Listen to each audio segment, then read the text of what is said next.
Hello नमस्कार। आज आपका फिर से स्वागत है मेरे यूट्यूब चैनल में। आज हम फिर से कक्षा 7 का लेसन नंबर 3 पढ़ेंगे, रेशों से वस्त्र तक।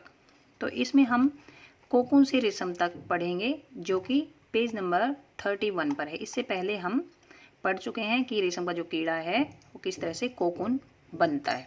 अब कोकून से रेशम कैसे बनता है, कैसे प्राप्त करते हैं, ये हम इस वीडियो में पढ़ेंगे। तो आइए पढ़ते हैं। अब पढ़ने से पहले या फिर वीडियो देखने से पहले आप मेरे चैनल को सब्सक्राइब करना न भूलें। चलिए पढ़ते हैं। रेशम प्राप्त करने के लिए रेशम कीटों को पाला जाता है। ये हम पहले ही पढ़ चुके हैं। रेशम प्राप्त करने के लिए रेशम के कीड़ों को पाला जाता है और उनके कोकूनों को एकत्रित करके रेशम के फाइबर प्राप्त किए जाते हैं। इसमें सबसे पहले रेशम कीट पालन। कोई मादा रेशम कीट एक बार में सैकड़ों अंडे देती है। जो रेशम कीड़ा होता है उसकी जो मादा रेशम कीट होती है एक बार में सैकड़ों अंडे देती है।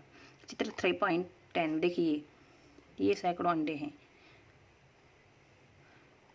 उसके बाद अंडों को सावधानी से कपड़े की पट्टियों या कागज पर संग्रहित करके रेशम कीट पालकों को बेचा जाता है। फिर जो रेशम के कीड़े जो पालते हैं उनको इन अंडों को बेच दिया जाता है, कपड़े की पट्टियों फिर या पर कागज पर रखकर। ये पालक या जो किसान होते हैं जो इनको पालते हैं, अंडों को स्वास्थ्यकर स्थितियों में रखते हैं, उचित ताप और आर्द्रता की अनुकूल परिस्थितियों में रखते हैं। ये ऐसी जगह रखते हैं जो अंडे जो आसानी से विकसित हो जाते हैं, ये कीड़ों में विकसित हो जाते हैं। नहीं तो अगर ये उचित ताप पर नहीं, जैसे ज़्यादा गर्मी में रख दें या फिर ज़्यादा नमी में रख दें तो ये ख़त्म हो जाते हैं, ख़त्म हो सकते हैं। इसलिए इनको अनुकूल स्थितियों में रखा जाता है। अंडे को उपयुक्त ताप पर गर्म रखा जाता है, जिनसे अंडों में से लार्वा निकलते हैं। अंडों में से क्या निकलते हैं? लार्वा। ये हमने पहले पढ़ा था। उपयुक्त ताप पर रखा जाता है, फिर लार्वा निकलते हैं। यह तब किया जाता है जब शहतूत के वृक्षों पर नई पत्तियां आती हैं। देखिए लार्वा, ये शहतूत की पत्ती है, इसमें ये रेशम कीट के बाद ये है शहतूत की पत्तियों को खाते हुए लार्वा। जब ये नई पत्तियां आती है तो ये लार्वा बनते हैं और इन पत्तियों पर छोड़ दिया जाता है।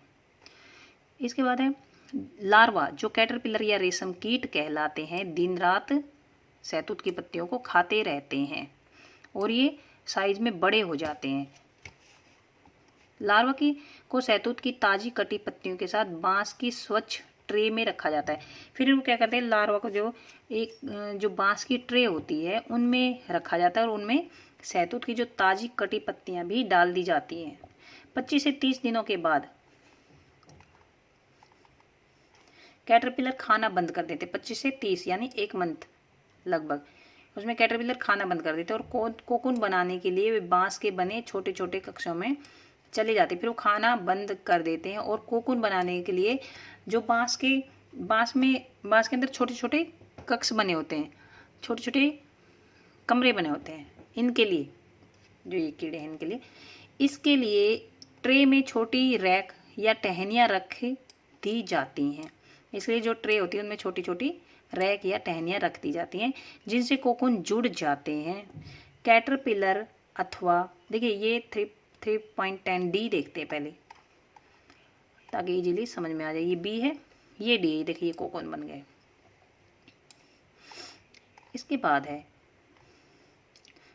जिनसे कोकून जुड़ जाते हैं, ऐसी ट्रे या टहनी रख दी जाती है। कैटरपिलर अथवा रेशम कीट कोकून बन जाते हैं। उसके बाद ये कोकून बनाते हैं जिसके भीतर प्यूपा विकसित होते हैं। कोकून के भीतर क्या होते हैं? प्यूपा। तो ये हमने पहले पढ़ा था। अंडे हैं, उसके बाद है क्या बनते हैं, उसके बाद हमने ये पूरा प्रोसेस पढ़ा था। अंडे के बाद लार्वा, लार्वा के बाद फिर ये बन जाता है प्यूपा, फिर कोकून बनाते हैं। तो इसके बाद है रेशम का संसाधन। अब प्यूपा विकसित हो गया है, कोकून बन गया है। रेशम फाइबर प्राप्त करने के लिए कोकूनों की बड़ी ढेरी का उपयोग किया जाता है। कोकूनों की बड़ी ढेरी का उपयोग किया जाता है फाइबर प्राप्त करने के लिए। वयस्क कीट में विकसित होने से पहले कोकूनों को धूप में रखा जाता है। जब तक ये बड़े कीट ना बन जाए उससे पहले इन कोकूनों को धूप में रख दिया जाता है अथवा पानी में उबाला जाता है या भाप में रखा जाता है। इस प्रक्रिया में रेशम के फाइबर अलग हो जाते हैं। रेशम के रूप में उपयोग के लिए कोकून में से रेशे निकालने के बाद उनसे धागे बनाने की प्रक्रिया रेशम की रीलिंग कहलाती है। अब देखिए कोकून जो है उनमें से ये है, कोकूनों को पानी में उबाल दिया जाता है या भाप में रखा जाता है या धूप में रखा जाता है, तो इसमें फाइबर उसके अलग हो जाते हैं। रेशम के फाइबर अलग हो जाते हैं। फिर उनकी रीलिंग की जाती है, मतलब उनसे कोकून में से रेशम निकालने के बाद उनसे धागे बनाने की जो प्रक्रिया होती है वो रेशम की रीलिंग कहलाती है। रीलिंग विशेष मशीनों में की जाती है। जो रील बनती हैं वो विशेष मशीनों में की जाती हैं जो कोकून में से फाइबर या रेशों को निकालती हैं। फिर रेशम के फाइबरों की कताई की जाती है जिससे रेशम के धागे प्राप्त हो जाते हैं। बुनकर द्वारा रेशम के इन्हीं धागों से वस्त्र बुने जाते हैं। जो वस्त्र बनाने वाले होते हैं उनको बुनकर बोलते हैं।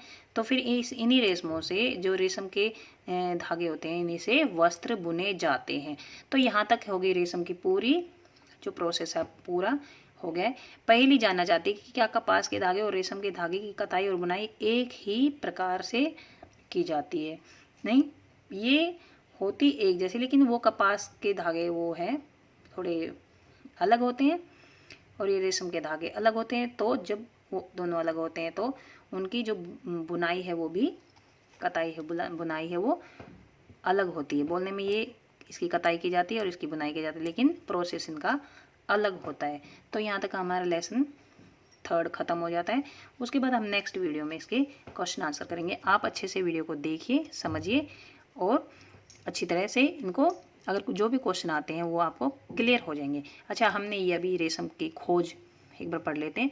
रेशम की खोज का यथार्थ समय संभवतः अज्ञात है। एक प्राचीन चीनी किंवदंती के अनुसार सम्राट वांटी ने सम्राज्ञी से अपने बगीचे से में उगने वाले शहतूत के वृक्षों की पत्तियों को क्षतिग्रस्त होने कि उन्होंने शहतूत उगा रखे थे एक सम्राट ने, और उनके शहतूत की पत्तियां उनको कुछ ऐसा लग रहा था कोई खा रहा हो। तो उन्होंने देखा कि एक जो कीड़ा है वो बड़ा चमकदार कोकून बना लेता अपने चारों तरफ उसे, और संयोग से बाई चांस एक कोकून उसकी चाय में गिर जाता है। कोकून में से नाजुक जो धागे हैं वो उनके गुच्छे में से रेशे अलग अलग हो जाते हैं।